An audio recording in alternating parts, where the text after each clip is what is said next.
Welcome back to Jenna's Kitchen. Last year I got a sous vide for Christmas and I've heard all about these things and people rave about how it's precision cooking and it's the best thing ever. And sometimes in February it gets a little cold and you can't grill outside. So today we're going to be trying out the sous vide and seeing what all the hype's about. Let's get to it. Here we have an 8-pound strip loin. This is a really good piece of meat. You can see all the marbling in it. It's going to be delicious and they're a lot cheaper if you can get them like this and cut them up yourself. So we are going to cut these into about 1-inch thick steaks to put in our sous vide. You want a little bit of a thicker steak because if you cut it too thin, the sous vide won't be able to get it all even. This one is a little bit thicker on one side than it is the other. We're not going to sous vide it because we don't want it to be uneven. Put a wet paper towel under the cutting board, that way it wouldn't shift as much when I'm cutting. Finish cutting up these steaks.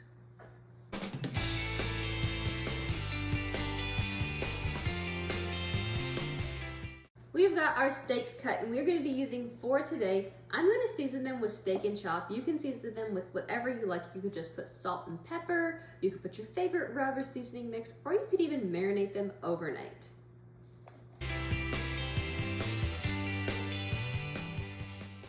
Alright, these are ready to go in the bags. Okay, so we're only going to put 2 steaks per bag and we're going to put 2 bags in our sous vide. Here is our sous vide. I just plugged it in. It did a little beep thing at me, which was kind of funny. But we're going to put some water in here to cook our steaks. The first thing we have to do is heat the water up. So let's put the water in here. Alrighty, we've got 32 cups of water in here and we're not even to the minimum fill line yet.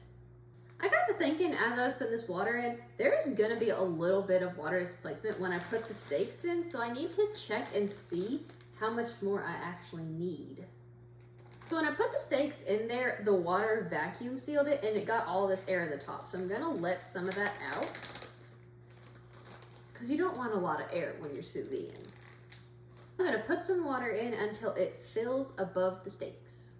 Okay, we've got 44 cups of water in this container and it just fills right above the steaks. So I'm gonna remove the steaks, set them on a towel so they don't get water everywhere. And now it's time to heat up the water. The thing about this sous vide is I have an app that controls how hot the water gets. If I can find it.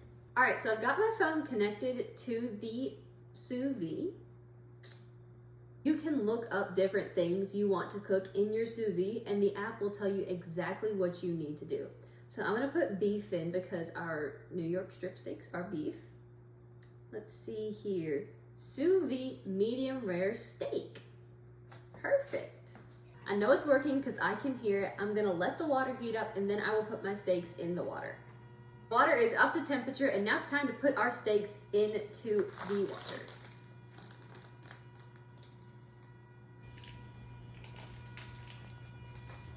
We're gonna put this little top on.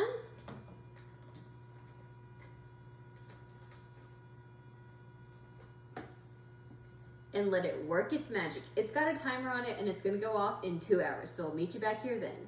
It's been about an hour and these look pretty done. So we're gonna get them out, give them a final sear and see how they are. Take these out of the water.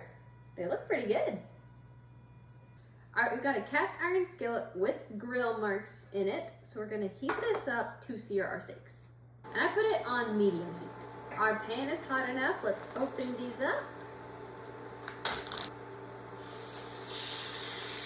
Listen to that sizzle. Sear it on one side for 2 minutes, flip it, then sear it again for 2 minutes. Our steak is done. We're gonna turn this off. We're gonna let the steak rest for a little bit before we cut it. That way all the juices can distribute evenly throughout the meat and it's gonna be so juicy and so tender. Here is the steak that we sous vide today. It looks amazing, it smells pretty good. And the great thing about this is it's cooked evenly through. Sometimes with the grill, you don't get the redness that's inside the steak, but with this you do, and it's cooked, it's not overdone. One thing I would say is you might want to experiment with the flavors to see what you like. If you like that smoky flavor of the grill, you might want to put some smoked sea salt or even some liquid smoke in there. You might marinate it to get it all juicy. It's whatever you want to do. Experiment with this to your heart's content and see what you like. But I think it's time for a taste test. Look at that. That is absolutely gorgeous. Really tender and juicy, and it's perfectly cooked all the way through. Sous vide gets a thumbs up from me. Don't forget to like this video, comment if you have a sous vide down below, and if you do, what's your favorite thing to sous vide? Subscribe to Jenna's Kitchen and have a great day.